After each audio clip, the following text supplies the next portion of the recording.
6 दिसंबर 1992 अयोध्या।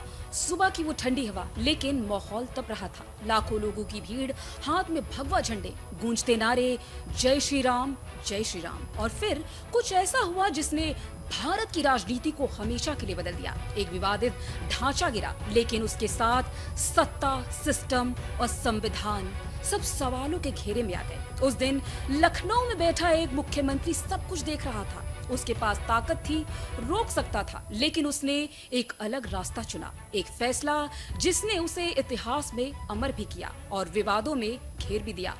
कहानी उस मुख्यमंत्री की जिसने अपनी कुर्सी को एक पल में त्याग दिया। नमस्कार, आपका स्वागत है दी लोकसभा के खास शो सियासी किस्सा में। मैं हूँ आपके साथ सुनीता।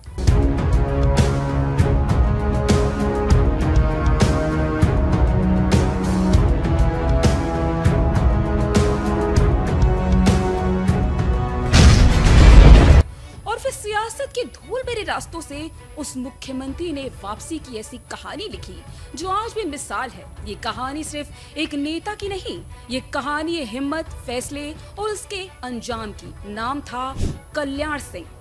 5 जनवरी 1932 उत्तर प्रदेश के अलीगढ़ जिले के एक छोटे से गांव में कल्याण सिंह का जन्म हुआ। एक साधारण किसान परिवार, ना कोई राजनीति बैकग्राउंड, ना कोई बड़ा नाम, लेकिन सोच बड़ी थी। कल्याण सिंह लोधी राजपूत समुदाय से आते थे और यही पहचान आगे चलकर उनकी राजनीति की ताकत बनी। उन्होंने शिक्षक के रूप में अपने करियर की शुरुआत की, लेकिन जल्द ही राजनीति की ओर रुख कर लिया। वो जुड़ गए राष्ट्रीय स्वयं सेवक संघ यानी आरएसएस से, और यही से शुरू हुआ उनका वैचारिक सफर। कहते हैं ना, सियासत में पहचान यूं ही नहीं बनती, उसके पीछे होते हैं फैसले, टकराव और जोखिम। साल 1967 एक साधारण शिक्षक पहली बार विधानसभा की सीढ़ियां चढ़ता है। कल्याण सिंह अतरौली से जनसंघ के टिकट पर विधायक बने। यहीं से शुरू हुआ एक लंबे राजनीतिक सफर का पहला अध्याय। फिर आया साल 1977, आपातकाल के बाद का दौर, जब देश की राजनीति पूरी तरह बदल चुकी थी। उत्तर प्रदेश में बनी राम नरेश यादव की सरकार, और इसी सरकार में जनसंघ कोटे से कल्याण सिंह को मिला बड़ा जिम्मा। उन्हें बनाया गया स्वास्थ्य मंत्री। स्वास्थ्य मंत्री रहते हुए उन्होंने एक ऐसा फैसला लिया जिसने सिस्टम की जड़ों को हिलाकर रख दिया। ट्रांसफर पोस्टिंग, जो उस दौर में सत्ता और पैसे का सबसे बड़ा खेल माना जाता था, जहां नेता अपने प्रभाव से अधिकारियों को इधर उधर करते थे। कल्याण सिंह ने इस खेल पर सीधा वार किया। उन्होंने साफ संदेश दिया, पोस्टिंग योग्यता से होगी, सिफारिश से नहीं। ये फैसला सिर्फ एक प्रशासनिक कदम नहीं था, बल्कि उस राजनीति के खिलाफ बगावत थी जो सिस्टम को अंदर से खोखला कर रही थी। और यही वजह है कि उनका ये कदम आज भी यूपी ही नहीं, पूरे देश की राजनीति में एक मिसाल माना जाता है। साल 1980 जब जनसंघ का विलय होकर जनता पार्टी बनी, और फिर उसी साल एक नई पार्टी का जन्म हुआ, भारतीय जनता पार्टी।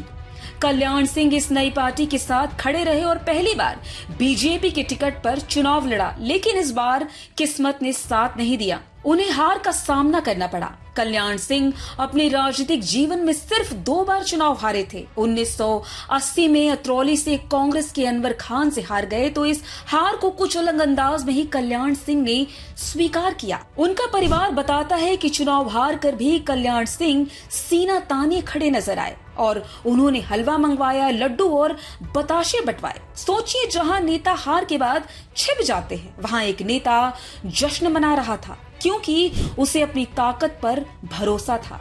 कल्याण सिंह ने अपनी दूसरी हार से ऐसा सबक सीखा कि फिर पीछे कभी मुड़कर नहीं देखा। दोबारा चुनाव जीतने का सिलसिला शुरू किया, तो फिर लगातार जीतते रहे। 1985, 1989, फिर 1991, 93 और 1996 के चुनाव में लगातार अनवर खान को हराया। फिर आया साल 1990, भारत की राजनीति का सबसे उथल पुथल भरा दौर। देश में बड़ा आंदोलन चल रहा था, राम जन्मभूमि आंदोलन। अयोध्या में राम मंदिर को लेकर देश भर में माहौल गर्म था, और इसी मुद्दे पर एक पार्टी तेजी से उभर रही थी, भारतीय जनता पार्टी। 1991 उत्तर प्रदेश विधानसभा चुनाव। राम मंदिर मुद्दा चुनाव का सबसे बड़ा एजेंडा बन चुका था। जनता में गुस्सा भी था और उम्मीद भी। चुनाव के नतीजे आए, बीजेपी को मिली ऐतिहासिक जीत। पहली बार उत्तर प्रदेश जैसे बड़े राज्य में बीजेपी ने पूर्ण बहुमत हासिल किया। अब सवाल था मुख्यमंत्री कौन बनेगा। पार्टी के अंदर कई बड़े चेहरे थे, लेकिन एक नाम सबसे आगे था, कल्याण सिंह। वो ही क्यों? क्योंकि वे जमीनी नेता थे। ओबीसी समुदाय में उनकी मजबूत पकड़ थी। राम मंदिर आंदोलन से उनका सीधा जुड़ाव था और सबसे बड़ी बात, जनता के बीच उनकी छवि एक सख्त और ईमानदार नेता की थी। पार्टी नेतृत्व ने फैसला किया, कल्याण सिंह हो गए उत्तर प्रदेश के मुख्यमंत्री। 24 जून 1991 को राजभवन में एक सादा सा समारोह हुआ और कल्याण सिंह ने उत्तर प्रदेश के मुख्यमंत्री के रूप में शपथ ली। कल्याण सिंह के लिए उत्तर प्रदेश का मुख्यमंत्री बनना आसान नहीं रहा। मुख्यमंत्री बनने के बाद उन्होंने काफी अहम फैसले लिए, जिसकी आलोचना भी की गई। वो फैसले थे स्कूल कॉलेजों में नकल माफिया पर सीधा वार, परीक्षा केंद्रों पर सख्ती, हजारों छात्रों पर कार्रवाई। कई लोगों ने विरोध किया, लेकिन कल्याण सिंह पीछे नहीं हटे। उन्होंने कहा, शिक्षा में ईमानदारी जरूरी है, और ऐसा हुआ भी। नकल माफिया पर नकेल कसने के लिए कल्याण सिंह की सरकार में शिक्षा मंत्री बने राजनाथ सिंह, जो आज देश के रक्षा मंत्री के पद पर हैं। उन्होंने नकल विरोधी कानून एंटी कॉपिंग एक्ट लाया। 1992 की बोर्ड परीक्षाओं का समय आया। पूरे प्रदेश में एक अजीब सा माहौल था। एक तरफ सरकार की सख्ती थी, तो दूसरी तरफ नकल माफिया की आखिरी कोशिशें। परीक्षा केंद्रों पर पहले की तरह भीड़ नहीं थी, बल्कि पुलिस और मजिस्ट्रेट की तैनाती थी। और फिर जो हुआ वह उत्तर प्रदेश के इतिहास में पहले कभी नहीं हुआ था। जैसे ही परीक्षाएं शुरू हुई, नकल करते हुए पकड़े जाने पर छात्रों की गिरफ्तारी की खबरें सामने आने लगी। एक एक करके सैकड़ों और फिर हजारों छात्रों को परीक्षा हॉल से सीधे पुलिस स्टेशन और जेल में भेजा जाने लगा। जो छात्र कल तक परीक्षा को एक मजाक समझते थे, वो आज सलाखों के पीछे थे।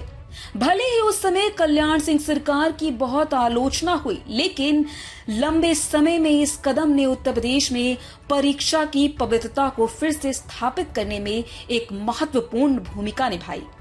इस अध्यादेश के कारण यूपी में पास का परसेंटेज गिर गया, और जो पास हुए वो फख्र से कहा करते थे, ये कल्याण सिंह वाली सेकेंड डिवीजन है। उस दौर में उत्तर प्रदेश अपराध के लिए बदनाम था, लेकिन कल्याण सिंह ने पुलिस को खुली छूट दी। गुंडाराज खत्म करने का दावा, अपराधियों पर कार्रवाई, प्रशासन ने सख्ती दिखाई। फिर आया साल 1990, जब राम मंदिर आंदोलन अब सिर्फ एक मुद्दा नहीं रहा था, ये बन चुका था भारत की राजनीति का सबसे बड़ा तूफान। और इस तूफान की शुरुआत और तेज हुई 23 अक्टूबर 1990 को, जब LK आडवाणी की रथ यात्रा निकली, जिसने देश भर में माहौल बदल दिया था। लेकिन उन्हें बिहार में गिरफ्तार कर लिया गया।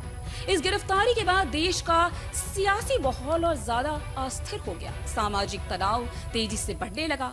अब नजरें थी अयोध्या पर।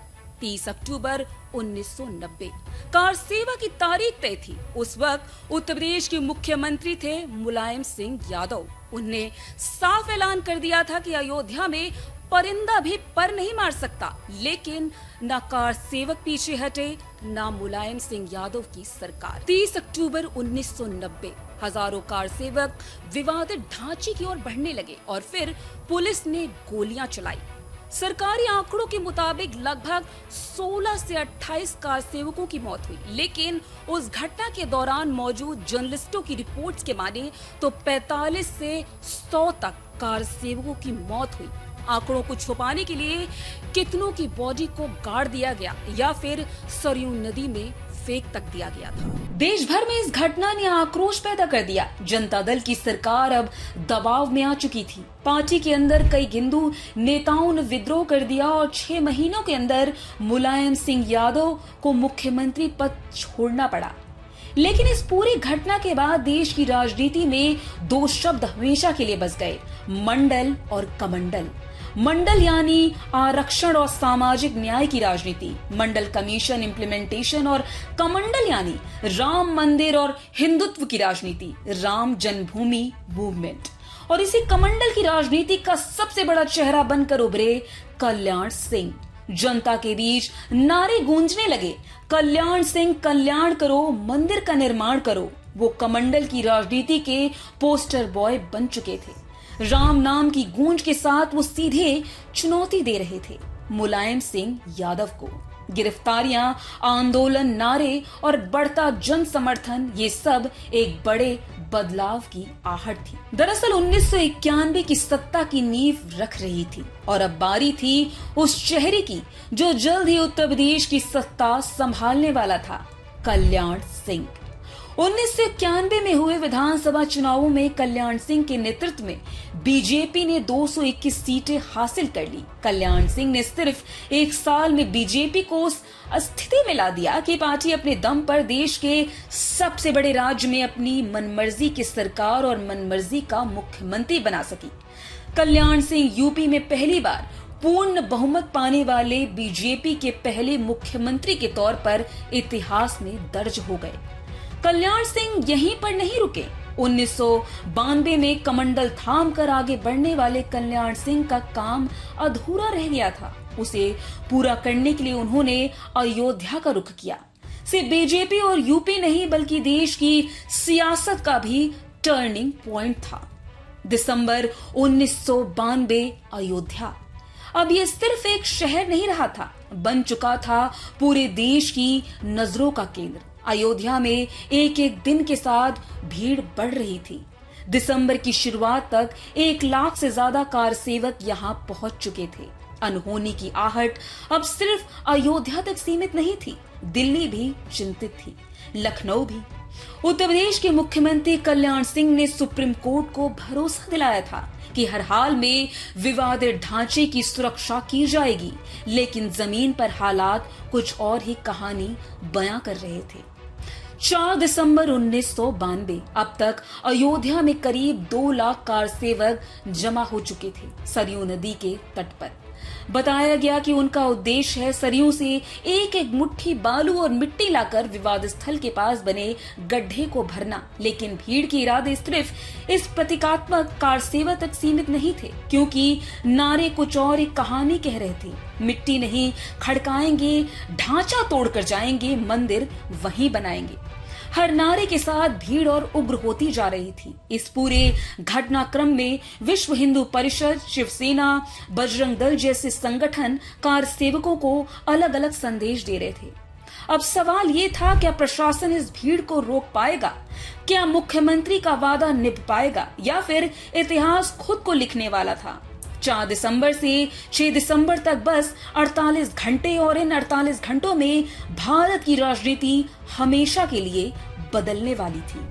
5 दिसंबर की शाम तक ये बात तय हो चुकी थी कि इस बार कार सेवकों के इरादे खतरनाक हैं। आरएसएस, विश्व हिंदू परिषद और बजरंग दल के सीनियर नेताओं ने भी दबी जुबान में बताया कि बाबरी मस्जिद का गिरना तय है। और फिर आखिरकार वो दिन आ ही पहुंचा। 6 दिसंबर 1992 सुबह 6 बजे अयोध्या में कार सेवकों की भीड़ विवादित ढांचे के आसपास इकट्ठा होने लगी थी। मौके पर पुलिस प्रशासन और पत्रकारों का जमावड़ा था। सुरक्षा के लिए ढांचे के इर्द गिर्द पुलिस बल तैनात थी और यही संघ के स्वयंसेवकों ने भी घेरा बना रखा था। नई दिल्ली, प्रधानमंत्री आवास।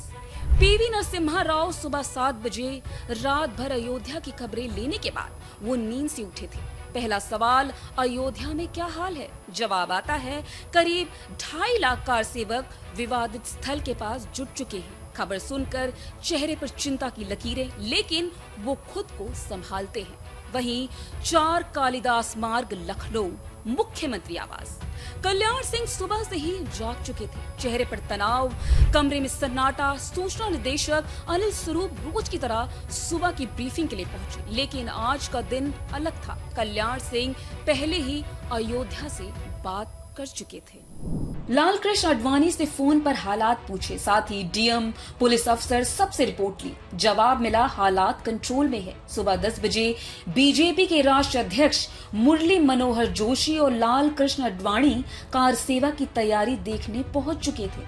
वहीं लखनऊ में मुख्यमंत्री निवास की फोन की घंटी हर थोड़ी देर में घनघना रही थी। डीएम लगातार अयोध्या के ताजा हालात की जानकारी मुख्यमंत्री निवास तक पहुंचा रहे थे। सुबह 10:30 बजते राम कथा कुंज के मंच पर नेताओं का हुजूम इकट्ठा होना शुरू हो चुका था। ये मंच उस जगह से महज 200 गज की दूरी पर था जो कार सेवा के लिए तय की गई थी। सुबह करीब 11:43 पे लाल कृष्ण आडवाणी, मुरली मनोहर जोशी, अशोक सिंघल, सुदर्शन विनायक कटिहार और उमा भारती के साथ कई नेता विवादित स्थल यानी बाबरी मस्जिद के पास पहुंच गए। देश भर से अयोध्या पहुंचे कार सेवक जोश और जुनून में नारे लगा रहे थे। तभी करीब 11:43 पर 3 कार सेवकों को एक गुंबद पर चढ़ते देखा गया। उनकी देखा देखी भीड़ बेकाबू होने लगी और देखते ही देखते सुरक्षा घेरे को तोड़ डाला गया। दोपहर करीब 12 बजे प्रधानमंत्री कार्यालय नई दिल्ली। अयोध्या से दूर में भी हलचल तेज थी। अयोध्या से आ रही खबर दिल्ली को बेचैन करने वाली थी। दोपहर होते दिसंबर की सर्दी में भी तपिश महसूस होने लगी। इसके बाद अयोध्या से पहली खबर दोपहर करीब 12 बजे प्रधानमंत्री कार्यालय पहुंचती है। दोपहर 12:05 पर कार सेवकों का दल अब तक बाबरी मस्जिद के 3 गुंबदों पर चढ़ चुका था। इस दौरान ढांचे के पश्चिम की तरफ एक इमारत की छत से यूपी के आला अफसर बेचारगी में खड़े सब देख रहे थे। दोपहर 12:15 बीतते कार सेवकों के हाथ में हथौड़े और कुल्हाड़ी और नुकीले हथियार दिखाई देने लगे थे। देखते ही देखते गुंबदों पर हथौड़े चढ़ने शुरू हो गए। दोपहर करीब 12:30 बजे 4 कालिदास मार्ग मुख्यमंत्री आवास लखनऊ में मुख्यमंत्री कल्याण सिंह अपने 2 मंत्रियों लालजी टंडन और ओम प्रकाश सिंह के साथ थे। पहले गुंबद को ढा दिए जाने की खबर लखनऊ भी पहुंच चुकी थी। कल्याण सिंह के प्रधान सचिव योगेंद्र नारायण के मुताबिक उसी वक्त यूपी पुलिस के महानिदेशक एस.ए. त्रिपाठी भागते हुए आए और उन्होंने मुख्यमंत्री से फौरन मिलने की इजाजत मांगी, मगर कल्याण सिंह ने उन्हें इंतजार करने के लिए कहा। त्रिपाठी अयोध्या में कार सेवकों को कंट्रोल करने के लिए गोली चलाने की इजाजत मांगने आए थे, मगर कल्याण सिंह ने उन्हें इजाजत देने से मना कर दिया। दोपहर 1:55 पर अब तक भीड़ ने बाबरी मस्जिद के विवादित ढांचे के 3 में से एक गुंबद को गिरा दिया था। गुंबद के गिरने की वजह से मलबे में करीब 25 कार सेवक दबकर घायल भी हुए, जिन्हें तुरंत अस्पताल पहुंचाया गया। करीब 3:30 बजे तक कार सेवकों ने दूसरा गुंबद भी गिरा दिया। अब मुख्य गुंबद ही बचा था। हमला उस पर भी जारी था। उधर तब तक अयोध्या में दंगों की शुरुआत हो चुकी थी। शाम के 5 बजते आखिरी गुंबद नीचे आ चुका था। शाम 5 बजे प्रधानमंत्री कार्यालय नई दिल्ली। उधर बाबरी मस्जिद ढाई जाती है और इधर खबर दिल्ली पहुंचती है। तब तक कई राज्यों से तनाव की खबरें भी आनी शुरू हो गई थी। प्रधानमंत्री पीवी नरसिम्हा राव अब खबर सुनकर बेहद परेशान थे। उधर 4 कालिदास मार्ग मुख्यमंत्री आवास लखनऊ में मुख्यमंत्री को यूपी में राष्ट्रपति शासन लगाए जाने की खबर मिल चुकी थी। इसके बाद वह सूचना निदेशक अनिल स्वरूप से पेपर पर राज्यपाल के नाम बहुत ही संक्षेप में इस्तीफा लिखने को कहते हैं। कल्याण सिंह सरकार ने शपथ ली थी कि वो बाबरी मस्जिद को गिरने नहीं देगी, लेकिन गिरा दी गई। इसी साल मुलायम सिंह यादव ने समाजवादी पार्टी की स्थापना कर ली। एक साल बाद साल 1993 में एक बार फिर विधानसभा के चुनाव हुए। इस चुनाव में मुलायम सिंह यादव ने राजनीतिक कौशल की बातचीत चलाई, जिसके सामने कल्याण सिंह की हिंदूवादी छवि और राम मंदिर को लेकर फायर ब्रांड नेता वाला रसूख कोई काम नहीं आया और सपा ने बीएसपी के साथ गठबंधन कर लिया। कल्याण सिंह और बीजेपी को विपक्ष में बैठने का जनादेश मिला। 177 सीटें हासिल करके भी बीजेपी बहुमत साबित नहीं कर पाई, तो उन्हें विपक्ष में बैठना पड़ा। बीजेपी के बाबूजी के कुछ अनसुने किस्से भी हैं, तो चलिए उन किस्सों को भी जान लेते हैं। एक कहानी ये भी शुमार है कि उन्होंने एक रैली में कहा था, केंद्र गृह मंत्री ने फोन करके पूछा क्या कार सेवक गुंबद पर चढ़ गए हैं, आपके पास क्या सूचना है? तो मैंने जवाब दिया, मेरे पास एक कदम आगे की सूचना है कि कार सेवकों ने विवादित ढांचा तोड़ना शुरू भी कर दिया है। कल्याण सिंह से जुड़ा एक किस्सा है, जब एक दिन के लिए कल्याण सिंह को तिहाड़ जेल भेज दिया गया था। कल्याण सिंह ने सुप्रीम कोर्ट में हलफनामा देकर कहा था कि बाबरी ढांचे को कोई नुकसान नहीं होने देंगे, लेकिन 6 दिसंबर को बाबरी मस्जिद गिरा दी गई। इसे लेकर सुप्रीम कोर्ट में कल्याण सिंह के खिलाफ मोहम्मद असलम ने अदालत में याचिका दाखिल की और फिर 24 अक्टूबर को कोर्ट ने कहा अदालत की अवमानना देश के धर्मनिरपेक्ष ढांचे को प्रभावित करती है, इसलिए मुख्यमंत्री कल्याण सिंह को सांकेतिक तौर पर एक दिन के लिए जेल भेजा जा रहा है। साथ ही 20,000 रुपए का जुर्माना लगाया गया। कोर्ट के इस आदेश के बाद कल्याण सिंह को एक दिन के लिए तिहाड़ जेल भेज दिया गया। उस वक्त तिहाड़ जेल की मुखिया थी किरण बेदी। किरण बेदी ये जानना चाहती थी कि कल्याण सिंह को एक दिन की जेल का मतलब क्या है, यानी कि उन्हें किस वक्त से किस वक्त तक जेल में रखना है। किरण बेदी इस बात की पुष्टि सुप्रीम कोर्ट के मुख्य न्यायाधीश से करना चाहती थी। सुप्रीम कोर्ट ने जवाब दिया, किरण बेदी आपको अपने सवाल के लिए जेल का मैनुअल देखना चाहिए। फिर कल्याण सिंह को एक दिन के लिए जेल में रखा गया, जो एक सांकेतिक सजा थी बाबरी मस्जिद विध्वंस के बाद। इस मामले की जांच सीबीआई को सौंप दी गई, ये पता लगाने के लिए कि दोषी कौन था। जब 1993 में सीबीआई ने स्पेशल कोर्ट में अपनी चार्जशीट दाखिल की तो उसमें कहा गया कि जून 1991 में कल्याण सिंह ने मुख्यमंत्री पद की शपथ ली थी। उसके बाद वो अपने साथियों को लेकर अयोध्या गए और वहां पर राम मंदिर बनाने की शपथ ली। 1993 के चुनाव में बीजेपी सरकार बनाने लायक सीटें हासिल नहीं कर पाई। सरकार बनी सपा और बसपा की। 1996 में फिर से चुनाव हुए। सपा और बसपा अलग अलग दिखाई दिए क्योंकि गेस्ट हाउस कांड हो चुका था। वही गेस्ट हाउस कांड जिसे आज भी बसपा सुप्रीमो मायावती सोचकर सिहर उठती। और जब चुनाव नतीजा आया तो बीजेपी 173 सीटों के साथ सबसे बड़ी पार्टी बनी, लेकिन सरकार नहीं बनी। फिर लगा राष्ट्रपति शासन। मायावती मुख्यमंत्री बन गई थी। बीजेपी के सहयोग से समझौता हुआ था कि 6 महीने बसपा और 6 महीने बीजेपी का मुख्यमंत्री रहेगा। मायावती के 6 महीने पूरे हुए तो कल्याण सिंह मुख्यमंत्री बने। तारीख थी 21 सितंबर 1997, लेकिन एक महीना भी नहीं बीता कि मायावती ने समर्थन वापस ले लिया। तारीख थी 19 अक्टूबर 1997। अब कल्याण सिंह का जाना तय था। इस बीच कुछ पार्टियों में तोड़फोड़ हुई। राज्यपाल रमेश भंडारी ने कल्याण सिंह को 2 दिन के अंदर बहुमत साबित करने को कहा। 21 अक्टूबर को कल्याण सिंह ने बहुमत साबित कर दिया, लेकिन इस दौरान विधानसभा में विधायकों ने एक दूसरे के ऊपर चप्पल जूते चलाए, कुर्सियां फेंकी और माइक फेंक कर एक दूसरे को मारा। राज्यपाल रमेश भंडारी ने चाह कि राष्ट्रपति शासन लग जाए, लेकिन राष्ट्रपति KR नारायणन ने मंजूरी देने से इनकार कर दिया। क्या एक राज्य में एक साथ 2 मुख्यमंत्री हो सकते हैं? आप कहेंगे नहीं। संविधान भी यही कहता है कि एक राज्य में एक समय पर एक ही मुख्यमंत्री हो सकता है, लेकिन भारत की राजनीति में एक ऐसा वाकया हुआ जब एक ही राज्य में 2 लोग खुद को मुख्यमंत्री मान रहे थे और वो राज्य था उत्तर प्रदेश। साल 1998 फरवरी महीना, देश में 12वीं लोकसभा के चुनाव। हर पार्टी चुनावी मैदान में थी, लेकिन एक नेता अलग ही खेल खेल रहा था। वो नेता संवैधानिक पद पर था, लेकिन सियासत की बिसात पर खुद का प्यादा बन चुका था और ये खेल खेला जा रहा था उसी शहर में जहां से कभी देश के प्रधानमंत्री अटल बिहारी वाजपेयी लोकसभा में विपक्ष के नेता रहे थे। उस वक्त उत्तर प्रदेश की राजनीति पूरी तरह अस्थिर थी। कल्याण सिंह मुख्यमंत्री थे, लेकिन पार्टी के अंदर बगावत शुरू हो चुकी थी। कुछ विधायक उनके खिलाफ हो गए और यही एक नया नाम सामने आया, जगदम्बिका पाल। कांग्रेस के नेता और मुख्यमंत्री बनने का मौका। फरवरी 1998 राज्यपाल रमेश भंडारी ने जगदम्बिका पाल को मुख्यमंत्री पद की शपथ दिला दी। राजभवन में सिर्फ 10 मिनट और उत्तर प्रदेश की सत्ता बदल गई। इतनी हड़बड़ी की राष्ट्रगान तक नहीं हुआ, लेकिन कल्याण सिंह अब भी खुद को मुख्यमंत्री मान रहे थे। यानी एक तरफ कल्याण सिंह, दूसरी तरफ जगदम्बिका पाल। एक राज्य, 2 मुख्यमंत्री, पूरा सिस्टम कंफ्यूज था।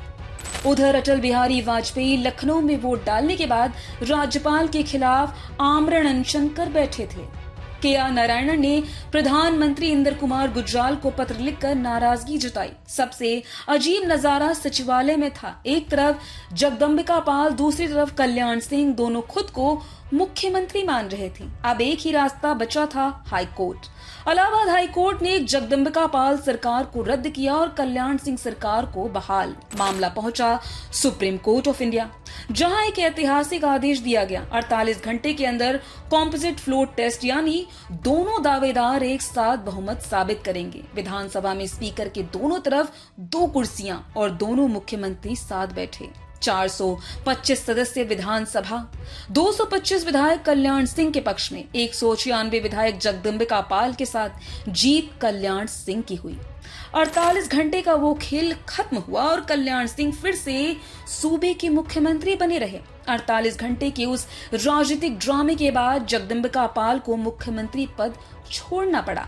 कहा जाता है कि उस वक्त उनसे मजाक या तंज के अंदाज में कहा गया, अब आप अपने नाम के आगे पूर्व मुख्यमंत्री नहीं लिख पाएंगे, क्योंकि उनका कार्यकाल इतना छोटा था कि लोग उसे मुख्यमंत्री मानने को भी तैयार नहीं थे।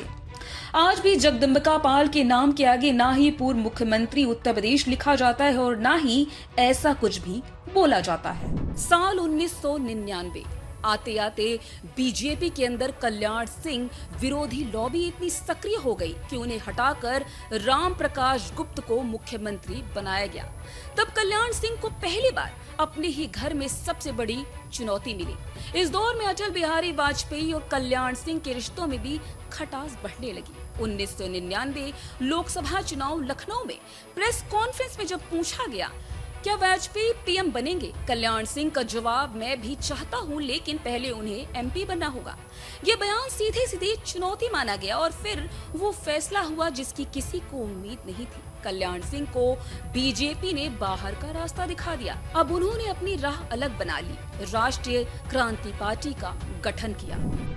2002 में कल्याण सिंह ने 2 सीटों से चुनाव लड़ा। अतरौली और सोरो दोनों सीटें जीती, लेकिन उनकी असली लड़ाई जीतने की नहीं, बीजेपी को हराने की थी। कहा जाता है करीब 70+ सीटों पर जहां बीजेपी हारी, वहां कल्याण सिंह के उम्मीदवारों के वोट निर्णायक साबित हुए। कल्याण सिंह ने कहा वाजपेयी पहले अपनी हैसियत देखें, लेकिन राजनीति में कोई दूरी अस्थायी नहीं होती। 2004 कल्याण सिंह की बीजेपी में वापसी।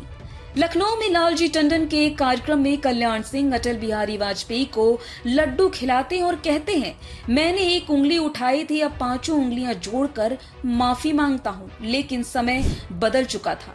2007 चुनाव बीजेपी को खास सफलता नहीं मिली। कल्याण सिंह खुद को अलग थलग महसूस करने लगे।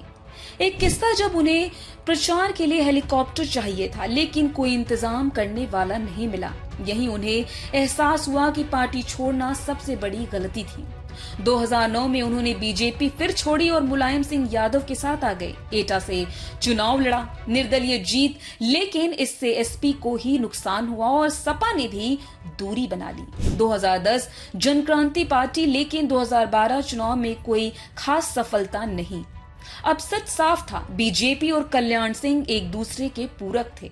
2013 में कल्याण सिंह फिर बीजेपी में लौट आए। 2014 उन्हें राजस्थान का राज्यपाल बनाया गया। एक समय हिंदुत्व की राजनीति का सबसे बड़ा चेहरा कल्याण सिंह आखिर में सिर्फ एक बिरादरी तक सीमित रह चुका था।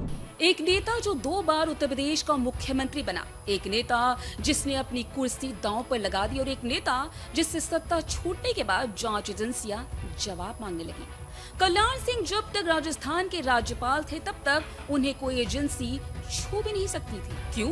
क्योंकि भारतीय संविधान का article 361 of the constitution of India उन्हें सुरक्षा देता है। लेकिन जैसे ही वो राज्यपाल पद से हटे, तस्वीर बदल गई। सेंट्रल ब्यूरो ऑफ इन्वेस्टिगेशन सीधे पहुंची स्पेशल सीबीआई कोर्ट लखनऊ और कहा कल्याण सिंह के खिलाफ समन जारी किया जाए ताकि उनसे पूछताछ की जा सके। सीबीआई ने उनसे पूछताछ की प्रक्रिया शुरू की।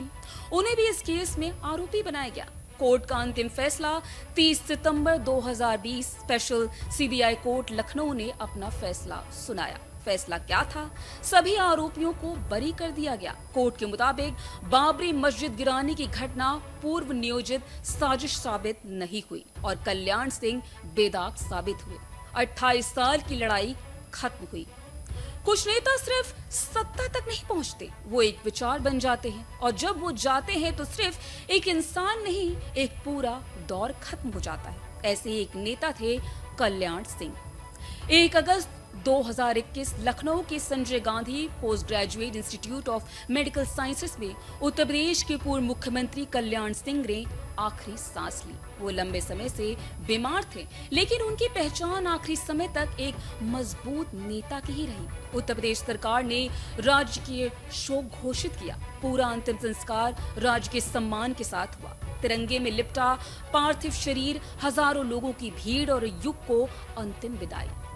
बता दें कि एक बार सभा में कल्याण सिंह ने रोते हुए कहा था, मैं जीते जी भी भाजपा में रहा हूं और मरते समय भी एक भाजपाई की तरह ही मरूंगा। ये सिर्फ एक बयान नहीं था, ये था उनकी पूरी राजनीतिक यात्रा का सार। एक ऐसा नेता जो कभी पार्टी से निकाला गया, जिसने अलग पार्टी बनाई, जो विरोधियों के साथ भी गया लेकिन दिल से कभी अलग नहीं हुआ। एक साधारण परिवार से निकलकर 10 बार विधायक, 2 बार सांसद, 2 बार मुख्यमंत्री और 1 बार राज्यपाल। ये कहानी थी बीजेपी के बाबूजी कल्याण सिंह की। फिलहाल के लिए शो में बस इतना ही। अगर आपको वीडियो पसंद आया हो तो वीडियो को लाइक, शेयर और सब्सक्राइब जरूर करें और कमेंट में अपनी राय देना ना भूलें। और ऐसे ही सियासी किस्सों के लिए देखते रहिए दिल लोकसभा।